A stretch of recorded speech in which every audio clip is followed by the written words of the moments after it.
you see the stylish. Welcome to the Young IPA podcast. I'm James, this is Pete. G'day everyone.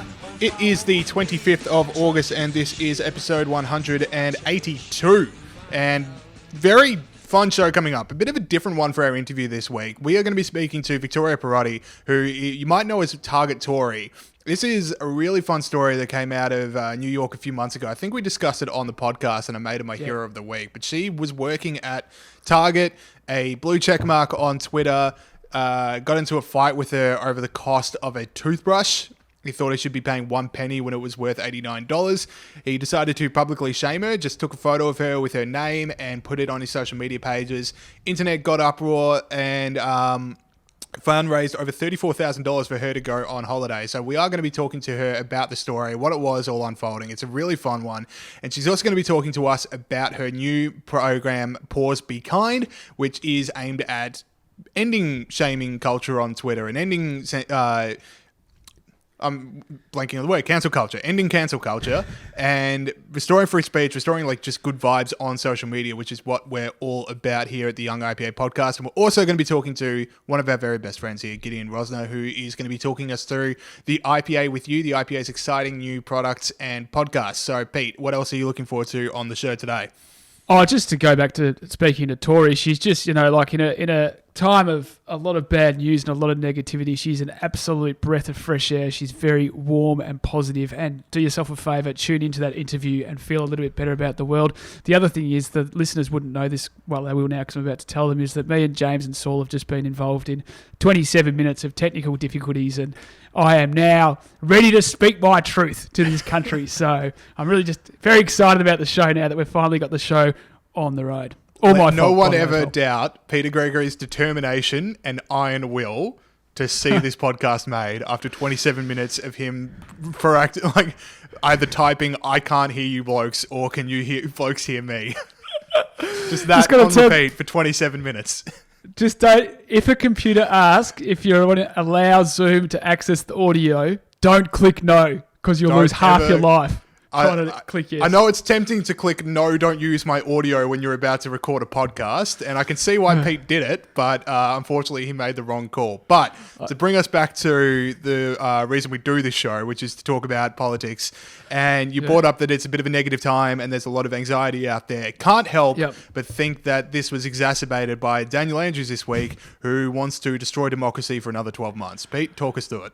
I don't think it's fair to point the finger at Daniel Andrews for exacerbating pain in our community, James. No, just kidding. A state of emergency. We're talking about states of emergency. So a state of emergency at present is going to end on September 13. It's got to be renewed every month and can last up to 6 months. So that 6 month point, as I just said, is September 13. The state government is proposing legislation that would allow them to extend it for a further 12 months. So they have, because the legislation says it can only go for 6 months, that would require a further 12 months. And what that means is that rather than laws being made in the normal way through the Parliament, as they have been done for decades and decades, here in Victoria and in Australia, it means that what the Chief Health Officer says would be legally enforceable, which is, of course, the situation at the moment. So Brett and Annalise and Dan sitting around in a room with a whiteboard with our freedoms on it and just rubbing them off one by one, that would continue to be the way this state is governed. So, this week, Red Rooster might be illegal because there's COVID in Ripper subs or something like that. So that is what a state of emergency would continue to mean in Victoria. Yes, the KFC angle, the one that... Oh, sorry, the Red Rooster angle, the one that's criminally underreported here. But yeah, this is so disgusting, and we've said this before on the show. This is the number one time in Australian history that politicians need to be accountable with some of the decisions that are being made, some of the restrictions that are being put on us. I mean, again, in Melbourne, we're not allowed to leave our homes after 8 p.m. Like, really put your head around that. And we haven't been allowed to visit anyone for at least 2 months. So we are, Daniel Andrews is basically asking us to just trust him for 12 months. No parliamentary oversight. He can do whatever he wants with a state of emergency. It's truly disgusting. And he says in the press conference when he announces it that, when we're talking about the 6 month time limit, he goes, because they didn't think that things would be needed for 6 months when they were drafting it. So this is something that obviously does take longer than 6 months. Like, Pete, can you answer me a question? How long did World War I take? And then second question, how long did World War II last?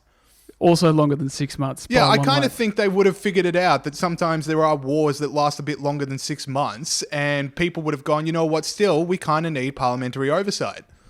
Exactly right. And he had a couple of good quotes, actually, while you're on that. He said probably not seen as something that was necessary. So he was asked about, when they made this legislation 15 years ago, it was probably not seen as something, a global pandemic was probably not seen as something that was necessary to countenance.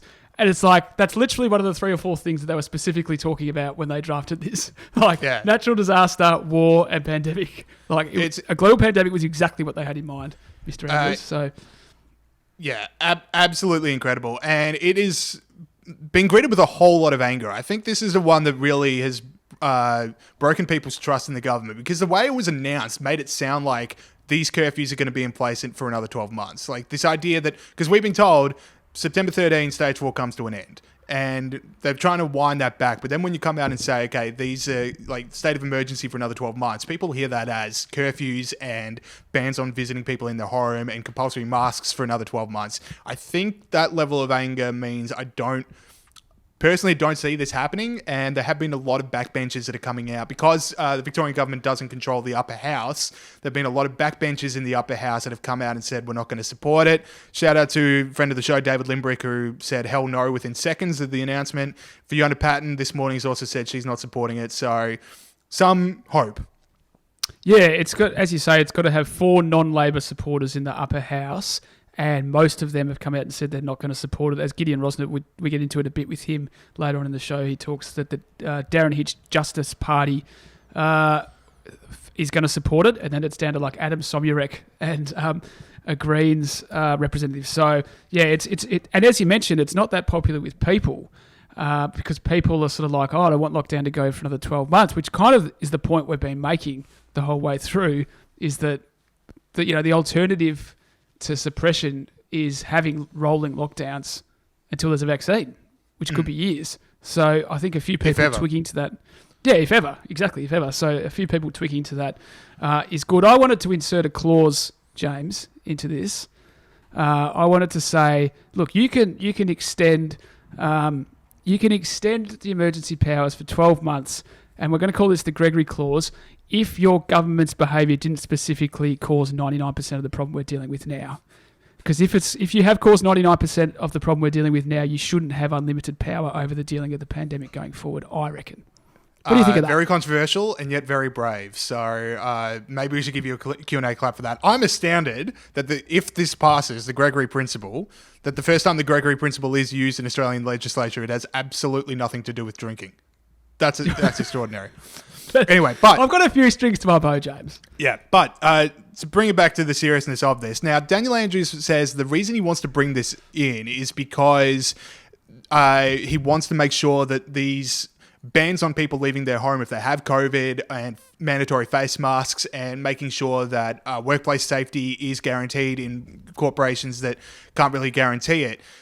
He says he needs a state of emergency to guarantee those things, but surely you can do that with specific acts of legislation if necessary for the next 12 months. I don't see why you need to suspend Parliament to do it. Yeah, exactly. I mean, the powers of emergency, he's using that as a proxy for we need to fight COVID, but you can fight COVID. The argument is you can fight COVID better with a Parliament. That's one of the things about democracy is not just that it's sort of has a moral momentum. It also has a practical application in that you get better outcomes because there's more oversight. So when he says, I need emergency powers to fight COVID, he'll actually be able to fight COVID better with a Parliament. We'll all be able to fight COVID better with a Parliament. So yeah, you're exactly right. We can continue to do stuff. It's just not one person or a couple of people having complete power is the problem we've got with this. Yeah, exactly. Like, if you are going to pass these laws, I'd like them to be debated by as many people that represent Victorians as possible rather than a cabal of a couple of people. Yeah, now, just Brett and Annalise and Dan with the whiteboard. Yes. So this only got announced yesterday. There's obviously a whole lot to play out. We don't exactly know where a bunch of the backbenchers are going to vote on this. I mean, by the time that you are listening to this right now, you might know more than we do right now about it. So obviously a lot to play out. We're going to keep an eye on it, and we are going to be talking to Gideon later on in the show about it. But we should move to another topic, Pete, and this is something that really grinds your gears, and that is internal state border closures. Exactly right. So in the rest of the country, we don't want to get too Victoria focused. In the rest of the country, internal state border closures are one of the major issues we've seen.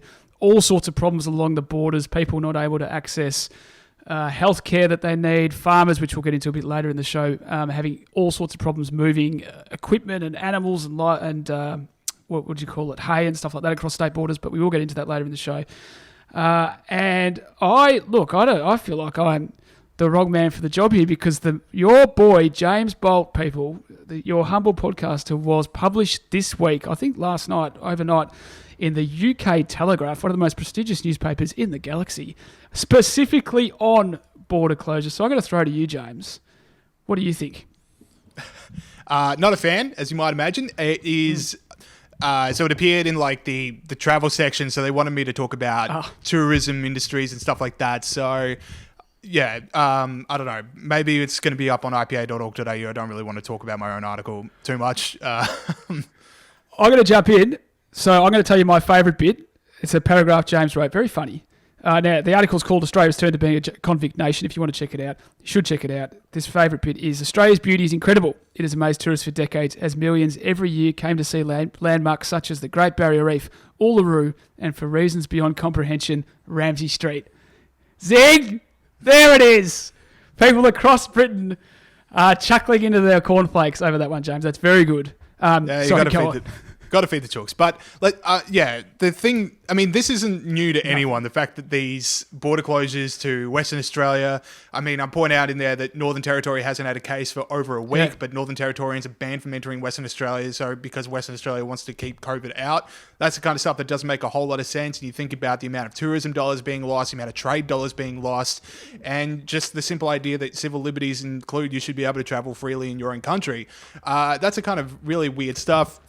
You also talk about, we talked about on the show last week, the international border closures, over 3/4 of people being rejected from being able to travel overseas, which is disgraceful. But yeah, the stuff that's coming out this week are more of the ludicrous and the heartbreaking stories. Now, yeah, we are going to be talking the funny one, which is the sheep on a plane. We'll talk about that later in the show. Don't for a second think we missed the sheep on the plane.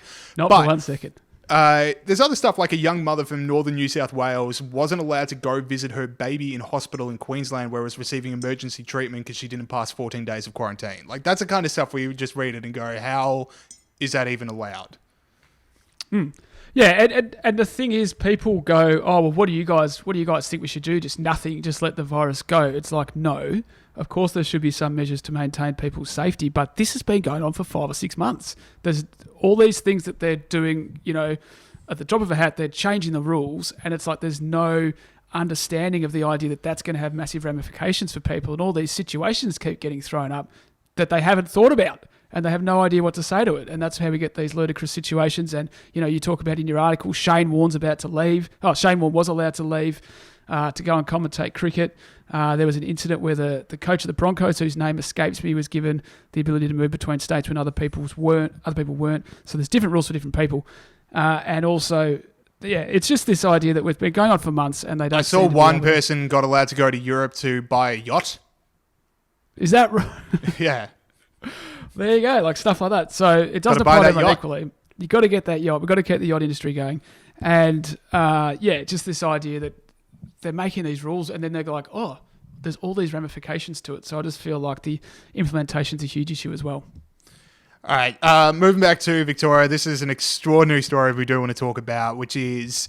this comes on the heels of Stage 4 and State of Emergency. Now, when Stage 4 was brought in, one of the key moral arguments for bringing it in was the idea that people who were sick with the virus were not following the rules and were out about in the community spreading the virus where they went. We were told that 1 in 4 people, when they were checked on, weren't home. That was what we were told. We were told 1 in 4 people were not were not home when they were checked on. People who should have been self-isolating. People that should have been self-isolating. Now, it's come out that figure is actually less than 1%. The 25% refers to people that just didn't answer the door because maybe they were asleep, maybe they were in their shed. You were allowed to go on 1 hour of exercise when you were sick with the virus in Victoria for a while, so maybe they were doing that as well. Talk about ridiculous ideas. But this is a kind of thing that severs people's trust in a government when you use 25% as a moral argument for putting us in Stage 4 and the figure is less than 1. This has been part of the ongoing gaslighting of the Victorian people, that it's all our fault. They just get up every day and say people aren't following the rules, that's why they're in this situation, which is, of course, 100% not true, or should I say 99% not true. The reason we're in this situation is because of the government failed to implement lockdown, and as you say, this was put forward by the government as 25% of people aren't following the rules, and then it turns out that only 1% of them were not following the rules. Now, what I love about these are the people that want the keys to our democracy, by the way. They say... No, they don't want the keys. They want the keys chucked down a well.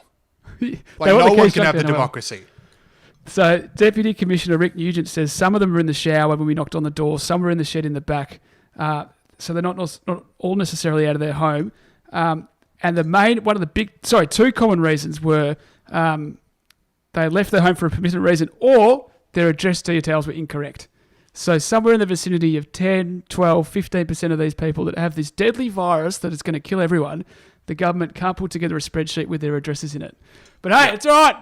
You don't need Parliament. We don't need parliamentary oversight of this. Yeah. I mean, a website of addresses, how could we possibly keep control of that? So the only answer to our spreadsheet crisis is 12 months of state of emergency powers. How else could we do it? How else could we put it together? Yeah. And so that is another thing I think which has piqued people's interest, James, sorry to interrupt there, is that, so we're talking about things that may be starting to change the way people think about this in Victoria.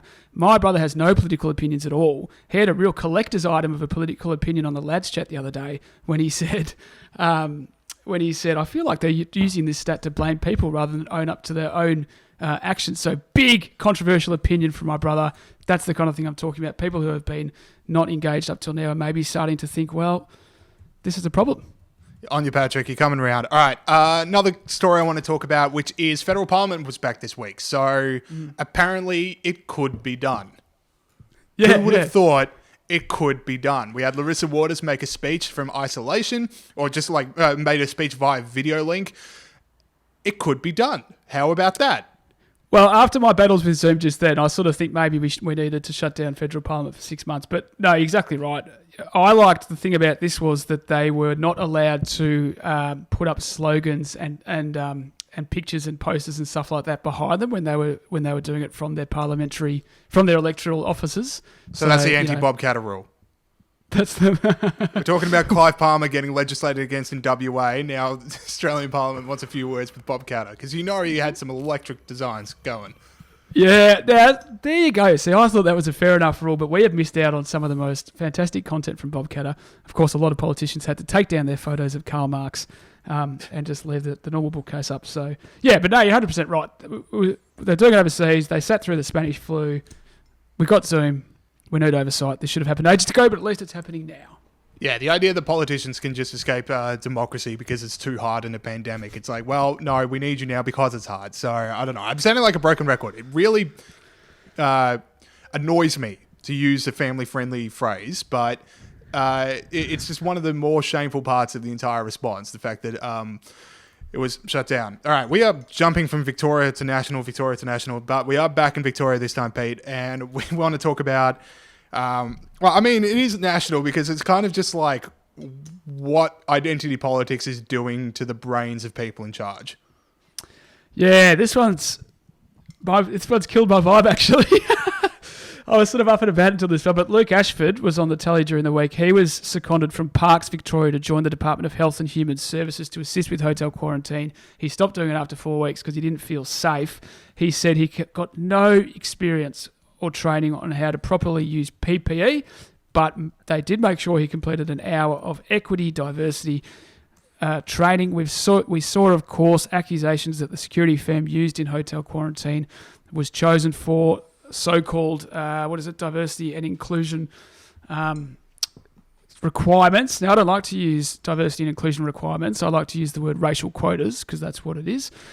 So for racial quota reasons, we saw that the Department of Justice Community Safety is still managing to hire a Director of Inclusion and Intersectionality at the height of this pandemic. Oh, that's the one. I was Googling it. I just wanted to bring that in. Yeah, so that happened. Annalise Van Diemen, the Deputy Chief Health Officer, likes to tweet about how Australia is COVID during the pandemic. And, of course, Brett Sutton in March this year, so he's the Chief Health Officer, in March this year, as the pandemic was starting to spread, around the world and around Australia had a journal article around climate change. Now, obviously, those things do get put together a few months in advance in Brett's defence, but you can see what the focus was. And, of course, I forgot to mention Dan Andrews likes to shine the Chinese flag on Victorian landmarks. So this diversity thing, James, I think it's a bit of a pattern. It's a bit of a pattern that's emerging. And, as a result, this is what we've got. 6 million people in lockdown. It's just, I genuinely can't wrap my head around the fact that in the training module, someone thought that the diversity training should go in there and then looked through the document before in a proofreading sense, didn't notice that there was no infection training, and press send. Like, how warped are your priorities? I just guess it better set up. Like, they're just ready to fire that stuff out whenever. But look, one of the things we talk about, like we always go on about racial quotas. That's it. I'm never calling it diversity again. I'm just calling it racial quotas. One of the things we talk about racial quotas on the Young IPA podcast is the thing you should say to people is, okay, so say you have a loved one on the operating table. Would you want the best person for the job no matter what their race or gender is or whatever? Or would you want someone who's there because of a racial or gender quota? And people, of course, always say no. Well, the accusation, if that's true about this security firm being chosen because of racial quotas and the lack of performance from the security was a problem, then this is the best example ever, because there's been heaps of people that have died because of this outbreak, and there's been heaps of people whose lives have been affected. So, yeah, never stop making that point is what I'd say. Yeah, I like that idea. All right, let us move to heroes and villains. Heroes being, of course, the Grunt the Pig Freedom Snort for people that have stood up for freedom around the world. Grunt the Pig being the pig that was fined for being a pig in Wangaratta. That's our version of a freedom fighter. Pete, who is your hero of the week this week? I worry about Grunt the Pig. I wonder how he's doing in He's lockdown. fine. He is just fine. He's a bit angry about state of emergency. Doesn't like the idea of government overreach on his civil liberties, but I'm sure he's doing okay. Well, okay, James, I'll give you my hero, seeing as you asked so nicely. Now, Carl Heneghan is the Professor of Evidence-Based Medicine at Oxford University. Now, I could not think of a title for a person who better fits this idea that we've got to follow the experts, we've got to follow the science, we've got to follow the medicine. This bloke, Professor of Evidence-Based Medicine, evidence-based at Oxford University, very famous university, James, you might have heard of it. Now, he had a few quotes about the UK during the week. I am concerned people have become overly frightened, and throughout this pandemic, the fear instilled in people has been a real problem. Many people misunderstand and overestimate their risk of COVID. We need to reorientate our thinking on how to live alongside it. Right now, we are seeing below average excess deaths for all causes for the 8th week in a row. The current data shows it is currently safer to go out than it has ever been. Now, James, if we're meant to listen to the experts, Carl Heneghan, Professor of Evidence-Based Medicine at Oxford University, is the most amazing expert you can think of. The second most amazing expert you can think of is the Vice-Chancellor of the most communist university at Australia's most communist city. Of course, that is the University of Melbourne Vice-Chancellor, Professor Duncan Maskell, who is also, James, an expert in infectious diseases. It just so happens to be the case. He says, at what point do the measures that we take to suppress the infectious disease rate actually start to do more damage than the disease itself? He said that this week. I'm very concerned, actually, that if we carry on in this kind of lockdown mindset for too long, we will seriously damage young people's lives. Don't listen to me. Don't listen to Bolter. Listen to the experts. Yeah, I'm very glad the academic from the University of Melbourne stood up for relaxing some restrictions, which is certainly in no way motivated by the lack of overseas students that are coming in. I doubt that highly, but I don't know. That's a bit biting. It's a bit mean-spirited of people who have come to the right side of things, but I just can't shake that idea. But anyway, it's a good Could be thing. part of it. Could be part of it.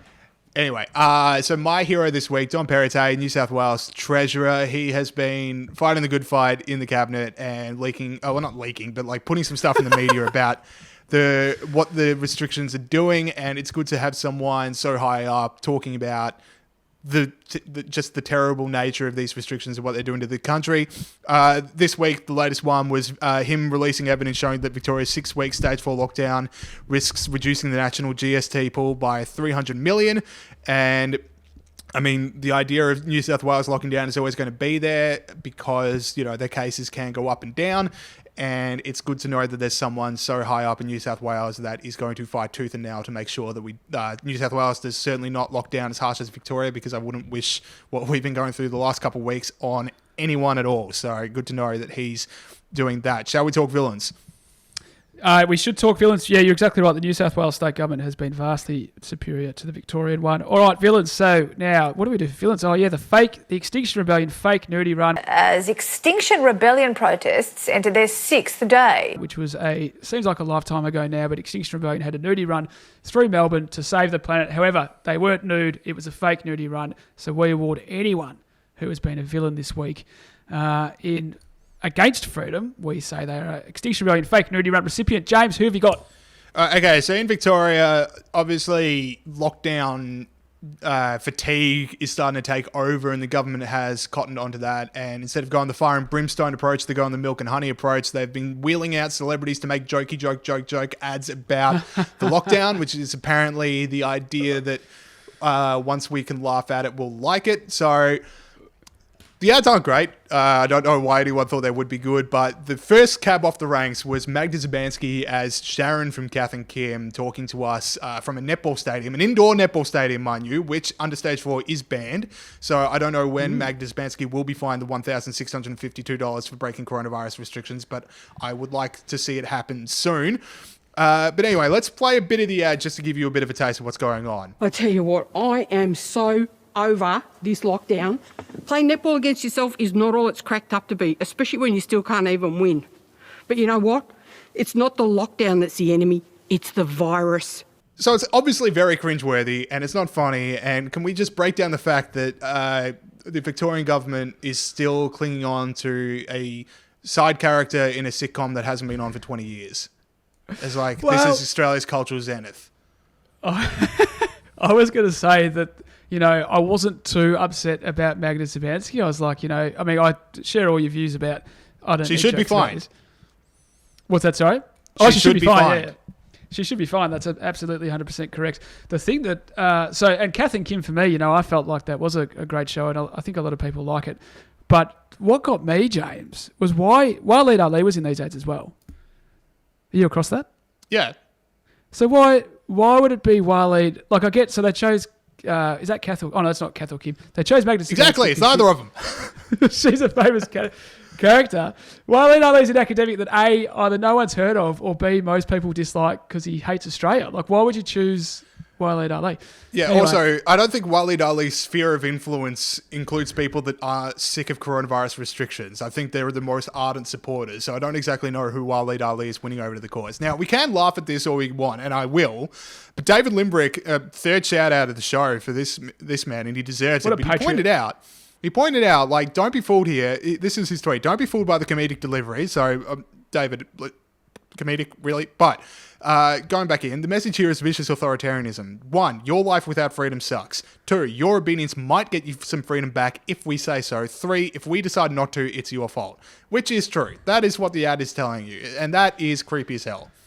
Yeah, I agree with that. And I agree with your earlier point about I don't want to take this in good spirit. Like everyone's on social media, or not everyone, but lots of people on social media with photos of their masks and, at the start especially doing these activities to keep fit. It's like, nah, I don't want to do that. I just want to be whingy. I just want to whinge and be bitter, Yeah. I don't want to approach every day with the confidence of someone taking a photo in their mask saying, mask up, everyone. Stay safe. Oh, yeah, exactly. Goodness. All right, who's your villain? James, at the moment, in the middle of a recession, in the middle of global pandemic, in the middle of, growing fractures between the superpowers, what we need is more Meghan Markle and more Prince Harry. So I've got good news for everyone out there. They're working on a new TV show that takes a political stance on feminism and racial inequality. An insider told the paper that the aim of the show will be to empower women and tackle the issue of racial inequality. Sorry, guys. I have to stop recording. I'm going to go program my TV because I do not want to miss Meghan Markle talking about sexism and racism. I don't want to miss probably the most privileged person in the world telling me to check my privilege. So sorry, guys. I'm out. Can you believe? Ari, you just said have the confidence of someone telling everyone to wear their mask. Mate, have the confidence of Meghan Markle, who has married into like the most privileged thing in the whole world, going, you mine worker who've lost your job, you're privileged. Anyway, so it's been pitched to the NBC and other television stations, so look out for that. It's shaping up to be the most horrendous television program in history. Now, there's another one. The Duchess of Sussex has been accused of breaching royal protocol after she urged women in the US to vote in the upcoming presidential election to bring about change. She said, "I know it. I think all of you certainly know if you're here on this fun event with us, then you're just as mobilised and energised to see the change we all need and deserve." The event featured other senior Democrat women. And she said she shamed people who didn't want to vote because at this juncture, if we aren't part of the solution, we are part of the problem. So pretty obviously telling people to get out there and vote against Trump. Obviously, she's entitled for her view. But people have said, because she's still got the title, she shouldn't be allowed to do that. I thought they were out. I didn't realise they still had the title. What's the latest? Do you know the latest? Pete, this might surprise you, but I don't have too many opinions on the Meghan Markle Megxit debacle. So as Meghan a Republican Markle, and a skeptic of celebrity in general, this hasn't really captured my imagination. So for me, Meghan Markle hasn't done anything particularly horrific this week. She's just been a bit crap. Yeah. Just a bit I like crap. the idea that the show has a political stance on feminism. I'm so sick of those apolitical stances on feminism in TV. It's about time they started talking about it. Bring some politics into feminism for once in your damn lives. Imagine these two just wealthy imbeciles just, smiling down the screen. Check your privilege. Anyway, don't miss it. Let's talk to Target Tori and to Gideon Rozner. Okay, we're here with Target Tori, who I'm so excited to talk to. She's got an incredible story, and we're also going to discuss Pause, Be Kind movement. Target Tori, welcome to the show. Thank you so much for having me. I really appreciate it, you guys. Awesome. So before we get into the movement, which I really want to talk about, can you tell us the story of how a customer complaining about a toothbrush led to a $34,000 fundraiser to send you on a holiday? Yeah, I mean, this stuff is crazy. You can't make it up. So as a manager, I worked at Target, and I got a call from people that were working up front saying, "Hey, we need a manager up front. Can you come help us out?" So I walked up there and saw that there was a guy up there who wanted a toothbrush. And he said that because there was a display sticker next to the display toothbrush for a penny, that he should get that toothbrush for a penny. However, it was an $89.99 toothbrush. So, I kind of stuck to my guns, and we deal with this all the time where people are saying that they want something for a different price that's just so far off. And I told him I wasn't going to do it. And he got very upset by that. And he took a photo of my face and put it on social media. And unbeknownst to me, he was, someone that had a lot of followers on Twitter. So it was really interesting to then be put into his follower world. But also then he called the police on me as well. So it was just a really unique and odd interaction. So, Tori, the gentleman in question is David Levitt, a journalist who describes himself as an award-winning multimedia journalist whose work has appeared in CBS, AXS, and Yahoo. So that's the individual involved in this. When did you know? So you would have been at work, probably a pretty, a bad shift, not a great day. When did you realise you were going viral? Yeah, so describe that it was moment. Probably a few hours after that. It wasn't really long after that. I'd gotten a couple of text messages from people saying, "Hey, check your Twitter." Obviously, some people in the store knew about the interaction because it was just so odd and it was so extreme.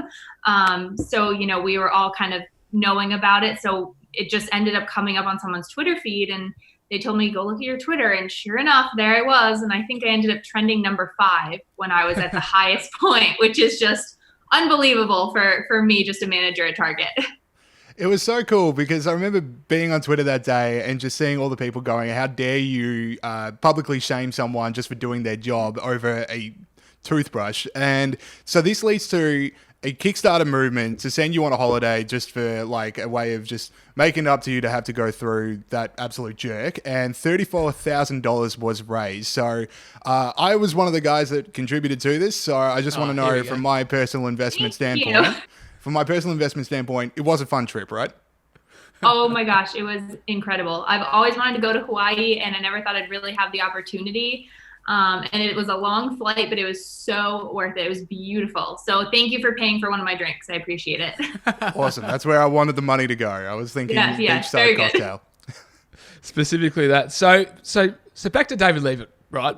Did you ever did he ever reach out to you and say, yeah, I probably got that wrong, I shouldn't have done that? Did he apologize for what he did, or have you never heard from him again? A lot of people have asked me, has he apologized? Has he said sorry? And no, he hasn't. However, honestly, if he said sorry, I would just be like, thanks, not thank you for your apology, but thanks for doing what you did, because it gave me all of this and all of these opportunities. So to say I need an apology would definitely be wrong. So Twitter is often such a source of hatred and nastiness and people being mean to each other. So how does it feel to be one of the times it's actually awesome? I feel really privileged because I look through my news feed, and honestly, it's hard not to get depressed and to get down when you're searching through your news feed and looking what's trending. So I know it's all that much more important that I keep the positivity going, and I'm that source of positivity, unbiased, just a place where everybody can come for a good tweet. Nice one. All right. Now, recently you looked to return the favour for Kroger Andy. Do you want to tell us that story about Kroger Andy? Yeah, absolutely. So I was on Twitter, and I have awesome, Twitter fans who will, tag me in something if they feel like an injustice is being done. So it was really cool to have them tag me in this situation. I had, I saw this tweet, and obviously it was a very similar situation to mine, so I could really empathize. It was a manager who was being publicly shamed by a customer who was upset by the way that he handled the policy. And it was very obvious that it was genuine, and that's something that I worry about too, is having these interactions just, for people to get riled up. I don't want it to be an ingenuine situation where people are looking for this sort of thing to happen and for the attention. But I could tell that Andy wasn't looking for the attention. And, I felt compelled to say something about it.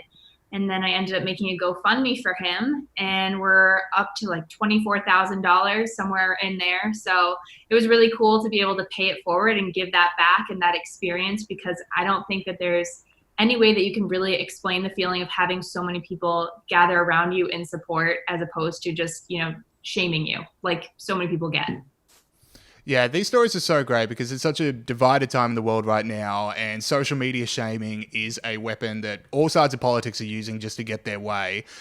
This is where I want to talk about the Pause Be Kind movement, which you've set up. So do you want to tell our listeners what that movement's all about?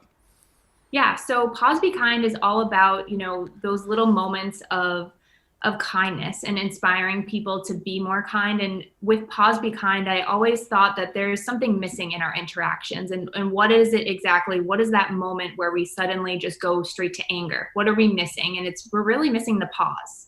Because when you think about it, we, are so quick to anger and so quick to become defensive. And so we forget to just take a second, let yourself digest the information that you have, put yourself in that other person's shoes, pause, and just choose to be kind and choose to be better, and have kinder reactions. So that's what I'm working on, is spreading that out there, and also helping other people that are going through similar canceled situations that I'm going through. That's amazing. So, because what I'm interested in here, right, you were just going along, living your life, working at Target, a normal kind of job, and then all of a sudden you're the head of this kind of even movement, if you want to call it. Were you thinking about this stuff before, while you were working at Target, and like thinking, what can I do about this? Or was it really like once it happened to you, you were like, okay, I'm going to do this? How did that come about, I guess? Yeah. So I think it's hard working in a service industry and not think to yourself, why are people so mean? Why do you have to be so aggressive and so angry all the time? So I think working in the service industry definitely spurred on my interest in doing something about this. How can I be kind? And in my interactions, I learned so much of how to handle people, because, they'd be angry and frustrated. And I figured out how people need to be spoken to and how you can reframe a conversation by telling them, hey, we're on the same team. I want you to be able to walk out of the store happy today. And I can do that. I just need you to calm down and explain the situation to me so I can make this a win-win situation. So I think that, learning to talk to people that are frustrated also was a way that I found that this could maybe be my niche. What I think, like, phones even make it worse. I mean, there are people who so when you're interacting with someone face to face, and if you say something mean to them, you see their face scrunch up and they get sad. And if you're a normal human being, that will make you feel sad for causing that. I mean, some people, as you know more than most, that water off a duck's back to them. They don't care. But they want it. They want you to look sad. Yeah, exactly. But I think phones do something different in that no matter how mean you get to someone, all you're doing is just seeing a screen. And if you do like the mean thing in the right way, the screen goes, hey, look at all these people that agree with you. And it just sort of encourages you to be even meaner than you would if you were person to person. Yeah, absolutely. I think, you have these keyboard warriors, as people call them, who, feel safety behind their screen and their keyboard because you can't really see the person that you're affecting. And it's so important to remember that there's a human behind that. There's, and we are both humans, and there's no reason to be so nasty and so mean. And I think that, that's why cyberbullying is such an issue. It really is. All right, let's get into cancel culture. You mentioned it briefly just before. One of the arguments against cancel culture is the idea that it's just famous celebrities who are getting blowback for their opinions, and therefore it doesn't really exist because all these major celebrities still have their jobs. Now, you're living proof, obviously, that people who aren't celebrities become the victim of cancel culture. What's your view of cancel culture? Do you think it's a problem? Obviously, you probably do. What do you think about all that? So I think cancel culture is just one of the most toxic things that we can have in our society because no one has ever grown and people have never evolved and become better from just having one opinion and not listening to anybody else. Without, healthy discourse and being able to have conversations with two different opinions and coming to a conclusion whether it's okay to disagree and agree to disagree, I think we need more of that. We need to be more comfortable with those sorts of conversations, and people become so defensive if it's not their point of view. They instantly just want you to understand what their point of view is. Whether you agree with them or not, they want you to force you to agree. And we have to understand that it's okay. We all come from different backgrounds. We have different experiences, and that's what forms our opinions on things. And ultimately, we all want what's best for the world. So we think our opinion is best and that other person thinks that their opinion is best. So we know that together we just want what's best for the world, and we have to understand that we're not always going to agree. Yeah, but to play devil's advocate for these people, being mean to people is sometimes easier than articulating your own views. So do you have a view about that? So I think one of the best ways to have a healthy conversation or healthy discourse. I read a book, 7 Habits of Highly Effective People by Stephen Covey. And it was really cool how he explained, first you want to seek to understand the person before being understood yourself. Because we're so quick to want that person to understand what we're saying and then believe in what we believe. But if you understand what that other person is saying first, you might be able to then explain your situation better to them and have a healthier conversation. And then they'll also understand you because you've understood their point. So, seeking to understand that other person is the most important thing and what they need from you to have a good interaction. Tori, do you have any advice for people that might be spending a lot of time on highly politicized social media websites like Twitter? Yeah, take a break. I think social media can be really difficult and really toxic, and I didn't necessarily ask for this platform, but I'm really glad that I have it and I have this opportunity to put some positivity out there on it. And I think you can only do so much on social media before you become overloaded and inundated, and we need to live in our lives as well. And I think that's important, is having a healthy balance. And that's something that I've had to really learn with this whole experience, because I wasn't a huge social media person before, but by default I've had to kind of become one. So stepping away is really, really important. Now, Tori, Pete and I are a very good team. We're very good friends, and we love doing this podcast together. But sometimes there are differences of opinion, and when those differences arise, it's very hard for me to suppress my urge to get my army of Twitter followers to destroy Peter Gregory as a human being. So I'm just trying to think of other ways I can go about coming to terms with our disagreements. Is physical conflict the answer? Right. And sometimes, sending your followers after someone is almost worse than physical conflict, because that's definitely an emotional thing you got going on there. So what I would recommend is first, definitely keep your arguments off of social media. It's probably not the healthiest thing, keep it between the two of you. Maybe try to sit down in a room, hold hands while you're having the conversation. I've heard that works really well because it really keeps you guys, joined together so you can come to a better understanding. Honestly, I don't know. You guys have to work it out. You just got to sit in a room, work it out, come to a conclusion. Don't say anything mean to each other. It's not necessary. Seek first to understand the other person before being understood yourself. How about that?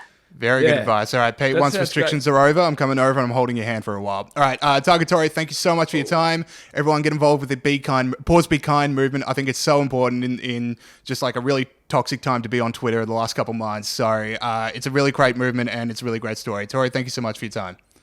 Thank you for having me. Okay, we now welcome back onto the show one of the very best friends of the Young IPA podcast, here to talk about his own podcast, which just launched last week. Gideon Rozner, welcome back to the show. Always great to be on the Young IPA podcast, fellas. How you going? Very well. So let's talk about the IPA with you. So what can people expect from this podcast? So this all grew out of the extraordinary reaction that the IPA has been getting for our stuff on the lockdowns. I think it's a time when people are really concerned about our freedoms. It's a time when people are really concerned about jobs. People are really concerned about the future of Australia and in particular Victoria. So a couple of weeks ago, we put out a video on the stage 4 lockdowns and how terrible they were in terms of our freedoms and our livelihoods. So really, this is a continuation of that. This is everything the name suggests, the IPA with you. It's news and views and analysis that you might not hear anywhere else.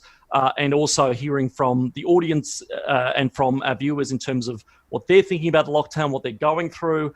And we've been able to share so far some really, really, really harrowing and awful stories. And the purpose of that isn't to, I guess, indulge in it or dwell on it, but to make people aware of the fact that people are suffering. Ordinary people, in fact, the most vulnerable people in the country, are suffering the most at the hands of these lockdowns and border restrictions in particular, and proving, as we've said all along, that we are not in this together. There are people who are suffering more than others, and we need to do something about it.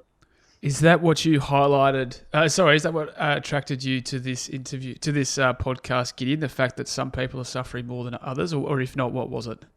Well, that's been one of my, I don't want to say bugbears because that I think trivialises it. That's been what's bothered me, I think, the most about Victoria under lockdown since day one and Australia under lockdown. You typically have people who are dreaming up these regulations who have government jobs or jobs in academia or jobs in big public health, who are on 6-figure salaries, who have not taken a pay cut, who have not lost their jobs, who are safe and secure.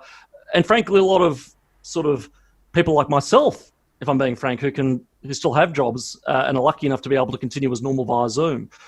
They've been barracking for and even planning these lockdown restrictions, and the burdens on that have fallen on small business owners who've had to close, and on often the disabled or the elderly who can't leave their house, and go on the few outings that they've been able to go on so far. It's fallen on people who are single or not living with family. It's been on people who have mental health issues and are suffering desperately from not being able to leave the house and not being able to have any human interaction. There are 2 Australias here, and there are certainly 2 Victorias here at the moment. And again, I make the point: this is the IPA with you. This is with everybody who is doing, who is struggling with these lockdowns, these border closures, and who wants somebody to be standing up for them. And that's all we can really do from our end, is to keep putting out our research showing the devastating effects these lockdowns are having, and telling the stories of mainstream Australians who have no voice of their own.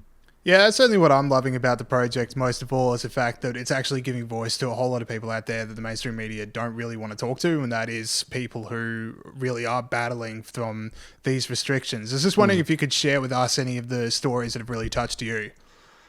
Oh, well, over the past few days, we've had a quadriplegic person who now can't go. The anniversary of her husband's death is coming up, and she can't go and scatter rose petals on the part of the Mornington Peninsula where his ashes were scattered, and now can't go out for his 60th birthday, and really only has carers coming in the morning to get her out of bed and to put her into bed in the PM, and is really struggling. We've heard from people who can't enter the country because of Scott Morrison's frankly insane closure of the borders to people going out and cap on international arrivals for people coming in. And this person was saying that her partner has missed the first few moments of her daughter's life, and the daughter thinks that her father is the mobile telephone that they speak through to do FaceTime. So that's really difficult. You know, I knew these lockdowns were bad, Pete and James, but I didn't know how bad until I actually started hearing from people, and people started emailing. And if you have a story, I have to add, please do email getintouch@ipa.org.au, because we need to hear from you. We're getting a lot of emails.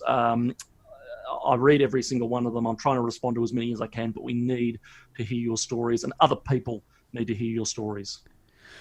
Of course, Gideon. And of course, the attention right now is on Victoria, but there are people suffering all around the nation. We've heard some crazy stories about people with regards to border closures around Australia. Have you heard from people outside Victoria? And if you have, what kind of stuff have you been hearing from them? Yeah, well, on Friday's episode of the IPA With You, we talked about border closures, and I talked about a report in the ABC, to their credit, about a town on the South Australian border called Pinaroo.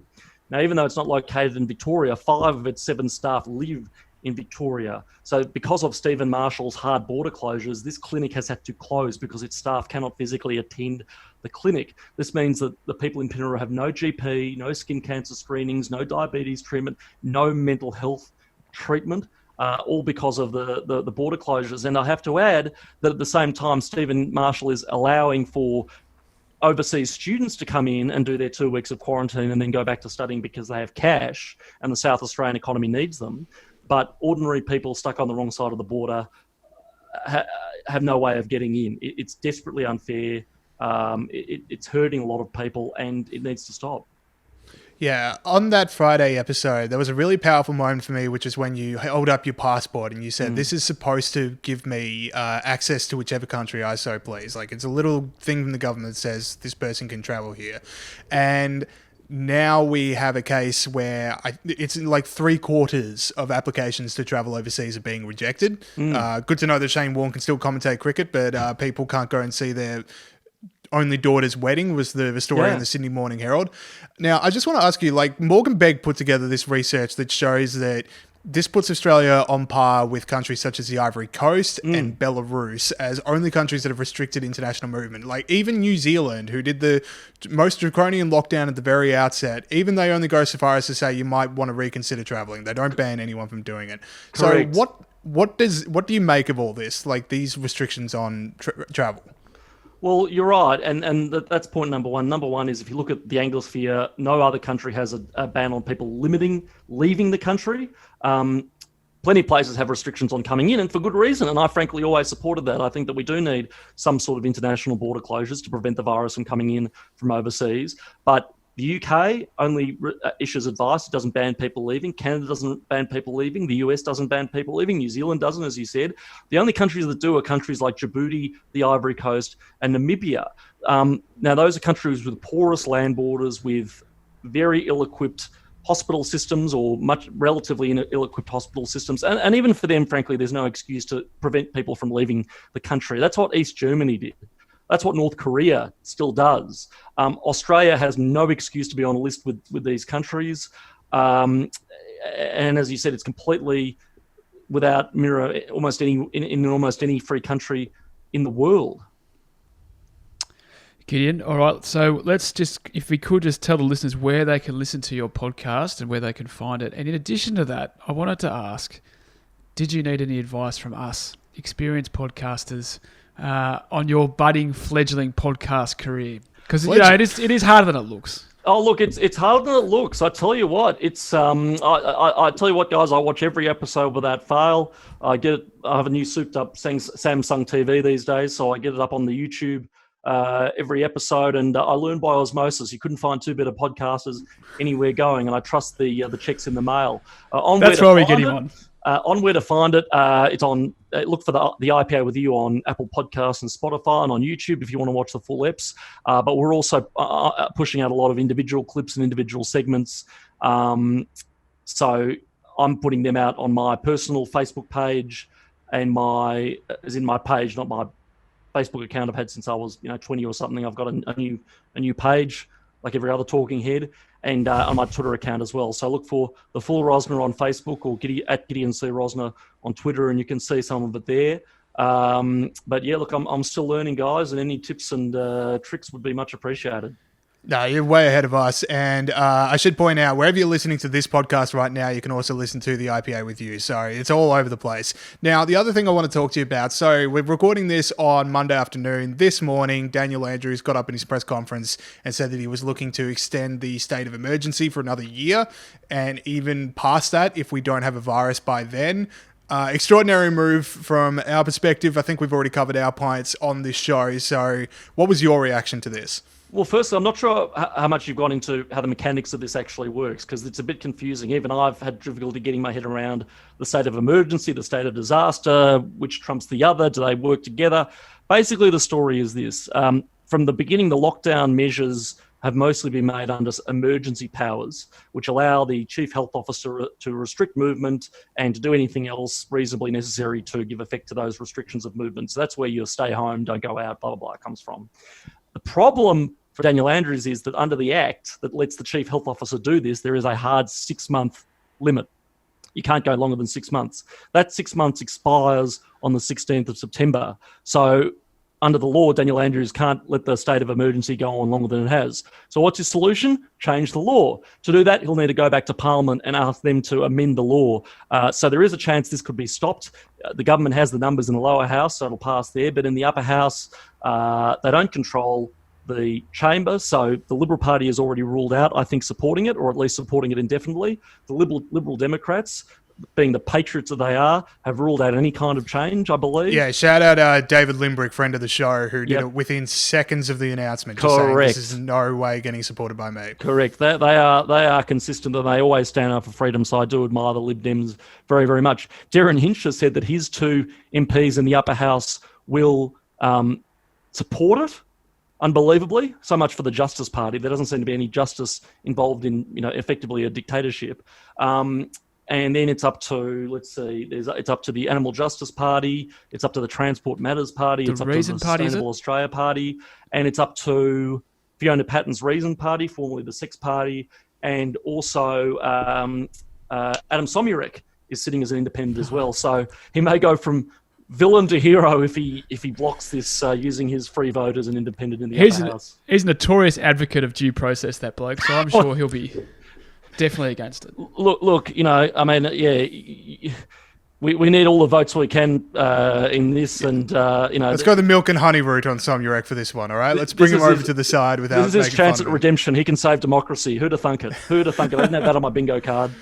All right, brilliant. So get in touch at ipa.org.au because we want to hear your stories. The IPA With You, it's available wherever you're listening to this podcast right now. It's also on YouTube and Facebook. And Gideon's doing a really awesome job. And shout out to Mitch, who's producing this, who's also doing a really great job putting it all together. Mitch is a dynamo. Watching him in an editing booth is like what I imagine it was watching Mozart do his thing. It is out of control. It's like he's so smooth but so lightning quick. It's like watching a spider spin its web. I'm fascinated. I sit there every day after the taping just watching. Anyway, he's probably blushing or wishing we'd shut up. So and I know Saul's probably great people in the back room. Yes, Saul, you're also absolutely incredible. All right, Gideon, thank you so much for your time. Cheers, fellas. Okay, thank you to Target Tori and to Gideon. Let's fly through some stories that have made us laugh this week because this is running pretty long, so let's do it. Pete, there was a prank, and it was a good one, on Kamala Harris. There was a prank on Kamala Harris, I should say. Vladimir Kutsunov and Alexei Stolyarov, known as Vovin and Lexis, are 2 Russian pranksters. They call Kamala Harris in January of this year to speak to her on the phone, pretending to be Greta Thunberg. They released the audio this week. Some quotes. Hello, Greta, congratulations. No, this is from Kamala. Hello, Greta, congratulations on all of your leadership. I'm so inspired by your courage and your voice. Greta, who wasn't, of course, not Greta, told Harris that she had nightmares about meeting Trump at the UN last September. She said they have a secret recording of Trump whispering to Thunberg, "You will never achieve the goal." The pranksters then then offered the audio to Harris of Trump whispering these words. Now, Mia, one of our researchers here at the IPA, was really upset about this. She wrote, "This prank has been pulled an exhausting number of times, so to all high-profile figures, as much as you want her to be, Greta Thunberg is not calling you." Just to give you a bit of background on these guys, they have prank called, apparently, Prince Harry, Bernie Sanders, Elton John, Turkish President Erdogan, Joaquin Phoenix, Monica Lewinsky, Billie Eilish, and Boris Johnson. James. If you read the transcript, Kamala Harris is desperate to get Greta Thunberg off air. She tries to wrap up the conversation like 4 or 5 times. So maybe she was either one, suspecting that it was a prank, or 2, Kamala Harris just has absolutely no time for young people, which just means the Democrats are going to do it again. What do you mean do what again? They're going to lose the election again. Oh, yeah, fair enough. So these guys have been accused of working for the Russian Secret Service. It doesn't seem like they work for the Russian Secret Service, but they do seem to be useful idiots for the Russian regime. So it might just be a little bit more sinister than a prank.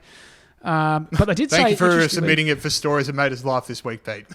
It's still funny. I just think when they embarrass someone from the West, they get heaps of time on Russian TV. And people always go to them, if you don't work for the Russian Secret Service, why don't you prank old mate Putin? Anyway. Because you'll get shot. They have pranked members of the Russian regime, so I do think they are just useful idiots. And they have pointed out, which I find interesting, that it's easier to get in touch with harder to get in touch with pop stars than politicians. So the beauty of the private sector. All right, so moving on. Sorry, earlier in the show, we talked about some of the more heartbreaking stories of what border closures are doing to people. This is one of the stupider ones. So Victorian sheep producer Shirley Sprenger was told on Sunday that she wanted to take her Victorian sheep to a New South Wales sales yard, but couldn't get around the border closures. So what she was told to do was to put her sheep on a plane to get them to the New South Wales yard. So for those counting at home, things that are allowed to fly from Victoria to New South Wales. People, no. Sheep, yes. Would you like the chicken or the beef, sir? End the show. End the show on that. There's no... End the career, podcast maybe? on that. Look, and we should point out, I understand this is, destroying people's lives and stuff like that, but it's just the image. And also there was a fella who... I can't find his name now, but they said to move your bales of hay from Victoria up into Queensland and move stuff like headers and harvesters and all this stuff. Sheep. Apparently sheep do get transported by plane in certain circumstances to places like the Middle East, but certainly not interstate. I didn't know that. Did you know that? I did not, but it's just mainly the point that I have less civil liberties than a sheep. That's really got you. Imagine the sheep gets too drunk and gets kicked off the flight. I got punked by a sheep. That's what I've been done. Anyway, that was mine this week. All right, let's move on to the Democratic National Convention, Pete. Well, the Democratic National Convention wrapped up a few days ago. Obviously, it was all socially distanced and all online and stuff like that. Whilst Kamala, I always say her name wrong. Kamala Harris, that's a police car going past my house. Probably heard the broadcast. Heard the bar joke. They're shutting you down as they should. That's a promo. I called them. That's a promo. What happened? So she gave her speech at the DNC. Fair enough. Only 30 people on the Zoom, which you'll notice, James, isn't that many. There's about 330 million people. No, 360 million people in America. Only 30 people on the Zoom. They've got a maximum of 100, and I think that's on the free version. So if you've got enough money, like the DNC might have, to afford the updated version, you can actually have more than 100 people. Only 30 people on the Zoom, and the keen eye viewer noticed that there was actually only 27 people on the Zoom, but to fill out the screen, they duplicated 3 of the people. So it's a bit like at the footy, where when they show the fans watching on their couch, and one team's getting pumped, and they finally get a goal, and then they realise that 2 or 3 of the people have left and given up watching because the team's getting pumped. It was a bit like that. I don't know what they were thinking. Did they think people wouldn't notice? Did they think they couldn't just put 27 screens up? Do you have a call on that? Yeah, you got to have a few people in reserve in case someone does drop out. You don't need to duplicate. But I don't think we can throw too many stones here, Pete. I've never had 30 people applaud any of my opinions, so I can't really throw too many stones at Kamala Harris. I can't really say it's an easy one to do. Yeah, but, she does want to be Vice President of the United States. I just reckon... I wouldn't mind that either. So I think we are still on level footy ground. She's closer to the Vice Presidency than I am, but it seems a pretty cushy gig. She's Oh, you'd be a good vice president. But the thing we've got to unpack here, James, is how did this happen? Okay, did they get like 5 minutes before the start? They were like, "Oh my god, there's only 27 people here." No, well, they had 30 people on the call, and some internet connections would have dropped out, so they would have flicked it around. I don't want to show you that Santa's. I don't want to disprove big theories to you, but it's not the conspiracy theory that you want, but it is cringeworthy. I don't think it's a conspiracy theory. I would love to just talk through. I reckon some intern has absolutely panicked and just gone bang, bang, bang, bang, and then thought none of the Trump campaign would notice. But yeah, there you go. 27, not 30 people watched that speech. All right. Last one we got here. So the Groundy ad, which is a Twitter account and a Facebook page and kind of all this other stuff, which is just a parody of The Guardian, is now getting sued by The Guardian for copyright infringement, which is, The Guardian using copyright infringement to fight their battles. Viva la revolution. It is very what the most corporate approach to disagreement I've ever heard in my life. So that's pretty funny. And I wanted to break down, last segment of the show, I wanted to break down just how good a parody the Groundy ad is, just to see if the Guardian does have a case to answer for. So I've assembled a few headlines here, some Guardian, some Groundy ad. And Pete, I'm going to put you to the test on which ones are real, which ones are fake. So this Groundy ad people, they do fake Guardian headlines. Just for Yeah. You'll see. Okay, number one, robots are racist and sexist, just like the people who created them. Do I say at the start? Do I say now? Real or fake? Real, absolutely real. That's real. All right, well done, Pete. Why do white people think that wearing a black mask in coronavirus is anything but blackface? Real. Fake. Oh. If the Guardian hasn't written that, they should have. They're not. They're going slack. All right, and tiebreaker. Can Pete figure this should actually be submitted as legal evidence in their case if Peter Gregory can't win the tiebreaker. So tiebreaker for Peter Gregory to win the challenge. The tears of joy emoji is the worst of all. It's used to gloat about human suffering. That's fake. It's real. No, it's fake. No, it's real. No, it's real. It's real. It was not the first time. Come on, mate. Yeah. In fact, really? we've done this thing before and you got it wrong then as well. And I know it speaks to your heart because you love the tears emoji. It's tears of joy. How does that trivialize human suffering? Like it's saying, I'm so happy I'm crying. I actually think it's more laughing, but yeah. Yeah, you tend to use it in a way of laughing at someone. I've noticed. Laughing at someone? Oh, yeah. Laughing with someone, James. I laugh with people. We'll take this offline. Because occasionally I'll do my high and mighty, this is the way things should be, pound my fist on the table, and you just send me yeah, whatever, mate, crying face emoji, and I'm like, oh, maybe he's right. I didn't realize that I was undermining you so much. I'm sorry. This is it's good that we're having this out though. It's good that we're talking about it's group therapy. Our relationship. Right. That is it for the show this week. Thank you to Target Tori. Thank you to Gideon Rozner. Go download the IPA With You. It's a really, really great product and we're so proud of it. New episode out today. So if you're listening to it, there's one coming out. Join the Pause Be Kind movement. Just be nicer to each other on social media for Target Tori. That's great. Rest of the podcast we've got here, obviously Looking Forward comes out every week. Viral Banter comes out every fortnight. We've also got The Heretic, 5 Favourite Books, Australia's Future with John Roscombe and Tony Abbott, and way back in the vault, we've got the Great Books of Literature. That's all available exactly where you're listening to this podcast right now. Cool, good show. See you guys next week. See you guys. I did realise we've stopped saying thank you to Saul, so I'm going to say thank you, Saul.